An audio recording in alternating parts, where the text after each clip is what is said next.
Okay, I've got a question here on the Pet Lovers Center Facebook page. Okay, and this person would like to know. Wait over here. Do I look skinnier? So the question is, you advocate spaying and neutering. Yeah. Could you tell us more about that? Well, I can tell you many things about spay and neuter, but let's just keep it simple. I like simplicity. You know the law of seatbelt, right? You guys practice that law? Yeah. Buckle up, because it saves lives, right? Spay neuter is the same concept. I just mentioned 600 million dogs die every year in the world. Spay neuter will save some of those lives. You see what I mean? I see it on that concept. Most of the dogs that are born, nobody knows their destiny. They just, a lot of times people just breed dogs because they want a puppy. But not only one puppy is born, they're born 8, 12, 10. You see what I mean? And the humans say, well, I just want one. I don't know what the rest is gonna happen to them, but I just want one. You see, the decision is a selfish decision. And so when we think spay and neuter in this form, we're thinking more about how can I help the ones who are going to die eventually. You see what I mean? It's about prevention. Buckle up is about prevention. You know, the seatbelt is really about preventing somebody from dying. And spay and neuter is the same concept. You know, in the United States, it takes $400 million to kill 4 to 5 million dogs. So can you imagine if that money is used for education? So it's a better way to use money. You see, if you want to see it from a financial perspective, you can see it from a spiritual perspective, karma. You can see it for so many reasons why spay and neuter is so important for human to understand, you know. And so who can breed dogs? Well, people with good ethics, and it's not a lot of it. You see what I mean? It's not a lot of people that say, you know, my dog has good genes, and when these puppies are born, people are going to have dogs that are healthy. It's not a lot of that. There's a lot more dogs that inherit genetic problems. You see what I mean? So it should be, in my opinion, it should be a license where you can actually measure ethics. And it's it's so simple to measure ethics. Right. Just a piece of cake. If anybody want to know, I'll help you. You will find out that human, when it comes to dog, doesn't have a lot of ethics. Dog breeding. Right. That's dog. I said it clear. Dog breeding. Do you understand that? Do you guys get it? Do you understand what I'm trying to say? Yeah. The buckle up and the spay and neuter, it really, if we can put it together, it's the same thing. It's about saving lives. That's all it is. It's really being afraid of a dog. It's still rather split when it comes to spaying and neutering, because I remember when I neutered my dog, someone came up to me and said, hey, how would you like it if I do that to you? Like, it's the right thing to do. Right? Because they don't see, it's a rational thing. You human have a choice. You human have a choice, right? You human have a choice. You know, it's a lot of things that you can use so you don't procreate and you still have fun. Right? I mean, let's put it from an intellectual perspective. You see, a dog is instinctual.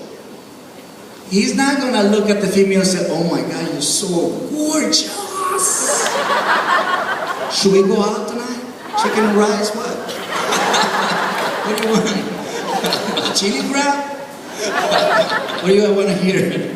Katy Perry? You know what I'm saying? See, a dog is gonna smell a female in heat, right? In heat. And every dog in Singapore is gonna come to your house with no invitation. I would like to date her.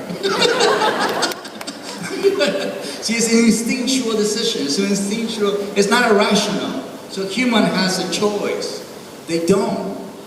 They don't have a choice. I wish they can, because they would say, you know what, if that's going to affect human, if that's going to make human spend a lot of money, I'm not going to do it.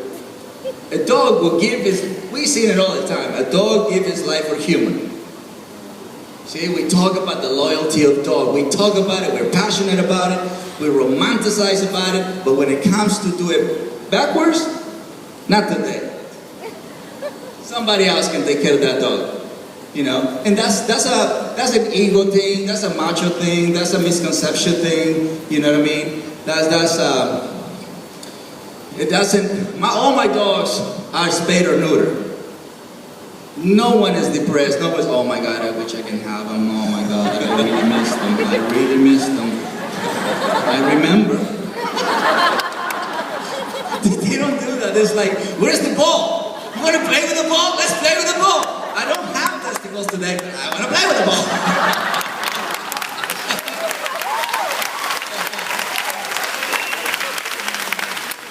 It's not like the cat is gonna go, whoa, you're spayed or neuter? What's up? Now, in the animal world, they don't really focus on that. But one thing that we do have to remember when it comes to spay neuter, and this is where I come in, never spay or neuter a dog when the mind is not balanced. Because a lot of people, what they do is, oh, I'm going to spay neuter the dog so I don't have to deal with the anxiety. No. It doesn't work that way. You know, I'm going to spay neuter the dog so he's not aggressive. It doesn't work that way. You first have to do the mental exercise, then you remove testosterone or estrogen. That's how it happens.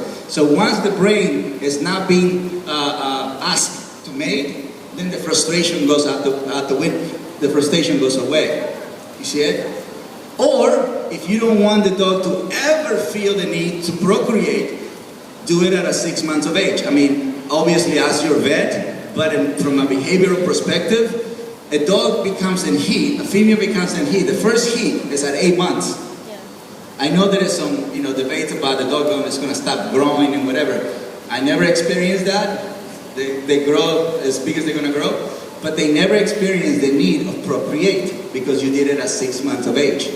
So they never have the need. You see that? You understand what I'm saying? 6 months of age, they never feel the need that they need to mate. So you keep them, they never experience it. They're not going to read a magazine. Oh my God, I'm missing it! Are you guys getting it? Okay, good. Because I'm sweating as hell.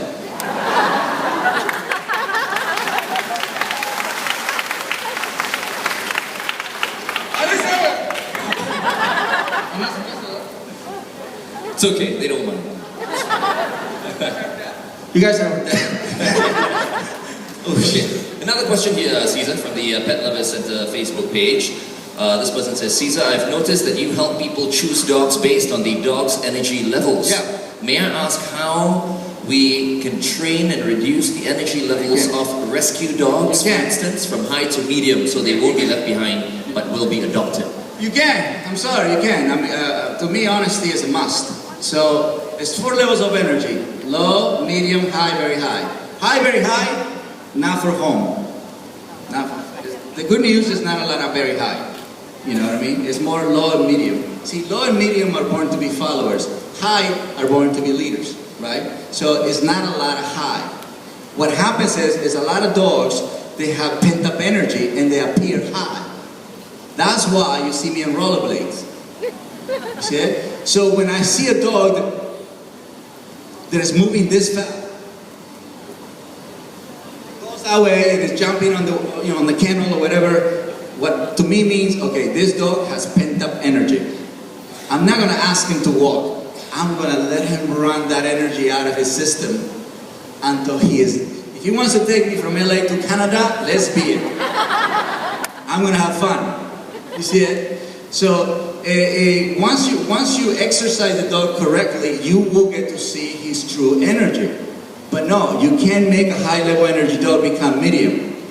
That's not his nature. What I'm suggesting is to create search and rescue clubs so these dogs can go into these clubs. And so when there's unfortunate things like tsunamis and earthquakes, this is the group of dogs that go rescue. Because this is the guys that you want, the high level energy. They will work 8 hours non-stop. You don't want the medium and the low. It's like 30 minutes, I'm done, dude. What is the TV show? What is Cesar? Where's the water? I need the water next to the couch. See, the medium and the low are for home. The high and very high, those are the guys that we need in the front line. You know, the search and rescue, all of those things. Give them a job or competition. You know what I mean? I don't believe in taking energy. You can't take that energy away. I'm a high level energy Mexican guy. You can't take that away from me. I don't care how much you make me run. Little one, I'm like a Jack Russell mixed with Pitbull. That's a lethal combination. That is a lethal combination. That's why I'm the dog whisperer. Okay, the next question is the male dog always very much more stubborn than a female? The what? The male dog. Stubborn. More stubborn than a female dog.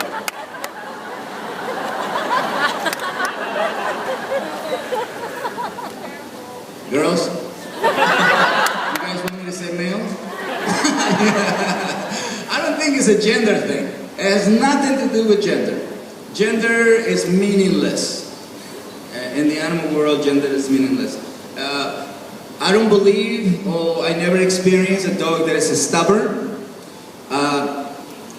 What that says to me is I need to find what inspires and motivates a dog. Not every dog is food motivated. Not every dog is toy motivated. You know what I mean? Do you guys watch the episode with Baby Girl? Remember? A Doberman, they didn't want to eat around dogs, and she wants to eat around cats. Well, I don't have cats. Can I give you a horse? So I started feeding her around horses. You see it? So you have to find what motivates a dog. Once you find their motivation, there is no stubbornness.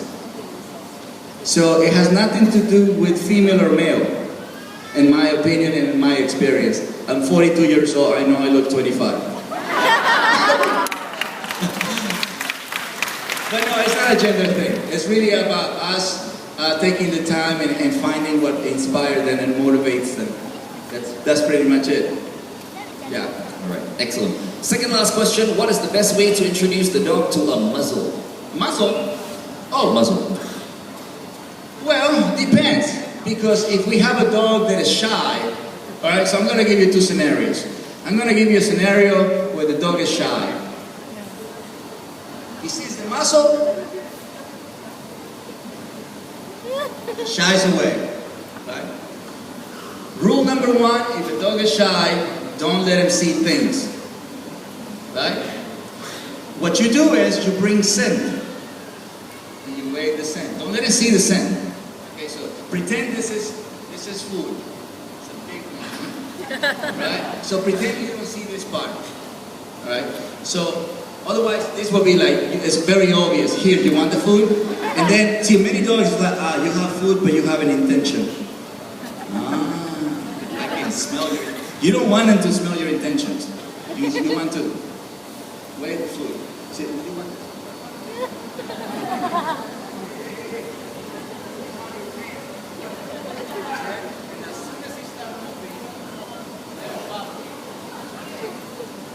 Sorry, as soon as you start moving, you let him follow. And you let him follow. And you give him. And then you walk away. A few seconds later, 30 seconds later, you come back. And all of a sudden, you have the scent again. And now you're going to have a dog. See, what you want is first to begin following you. See, that's a shy dog. Right? What about a hyper dog? Did I answer the question on the shy dog? What you're doing is for him to come. As soon as he comes, the shy dog is not going to give you that much trouble once you put it on. He's shy. He's going to give you a problem. When he sees it, he's going to run away. Now, if you put the muzzle, when he's hiding, the muzzle represents a negative outcome. But if you make him follow you, and then you put the muzzle, he volunteered to come to you. Now the muzzle means something good, because he came to it. If the muzzle comes to you, see it? Versus you coming to it. It's like you want him to believe this is the gold medal. See it? That's outsmarting the animal. Now, if you have a hyper dog, if you try to pull them up, you're going to be bouncing all over the place. Stop it! Stop it! Billy, come on. Billy, you want a cookie? No. So that, you exercise them. You get him tired. You get him tired. He gets thirsty. You give him water. You put the muzzle. Okay. You with me? You never work against Mother Nature.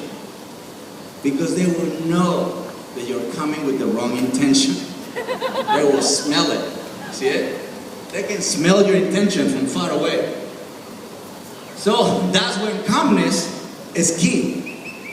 Calmness is more important to me than assertiveness. Calmness is a must. If they don't feel that I'm calm, they will sense my intention. Even though I know dogs, if I'm tense, they will pick it up. Calmness more important than assertiveness, by far. Yeah, you can be around animals. If you stay calm, they give you space. If you get tense, what are you doing here? We were fine without you. Go away. See, animals don't like tension. They don't like it, right? Animals like calmness.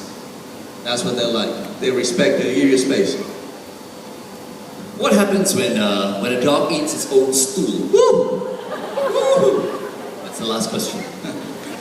Well, two things come to my mind. I have worked with dogs that eat their own stool, by the way. The one that is the biggest problem is the dog is bored, right? That dog doesn't use his nose a lot. Dogs naturally want to smell things, right? That's the biggest sport they want to do. Smell, finding things. But, so we have to pay attention to help them. You know, when we feed a dog, we have a bowl or something. Just give me a bowl so it's a better visual. Tarkin. Oh, there you go. Yeah. All right. Well, let's pretend this is All right, so this is an exercise that can be practiced anywhere and for any dog. I don't care what breed the dog is, even for blind and deaf dogs. Okay? Because the nose of a dog never goes away. Dog becomes blind or deaf when he gets older, but he never loses his nose. Just remember that, okay? Because that's how they guide themselves.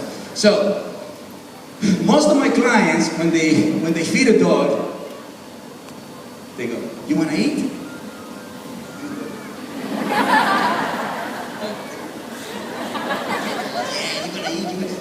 Sit. No, sit. No, sit. I said sit. Cesar said you have to sit. Right? And the dog barely sits. Right? Barely sit. Oh, okay, good boy. Oh, let me touch. Right? So the best thing to do is you bring the food. Don't use any sound. Just try for 2 weeks. Just give it a try. Right? Don't say a word. The smell of the food is very loud. Very loud. A dog knows the difference between Louis Vuitton and McDonald's. This one has a smell of what? Food. He can't care less about Louis Vuitton. He will never go and shop at Louis Vuitton. You understand what I'm saying? All right. So naturally, instinctually, the food attracts him. So you want to play that. So here, you food, now follow me. Day number 1. He follows you. You wait for him to sit down, put the food on the ground.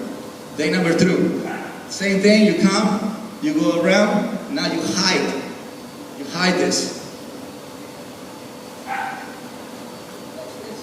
This becomes a challenge for them. Now, he has to go through it.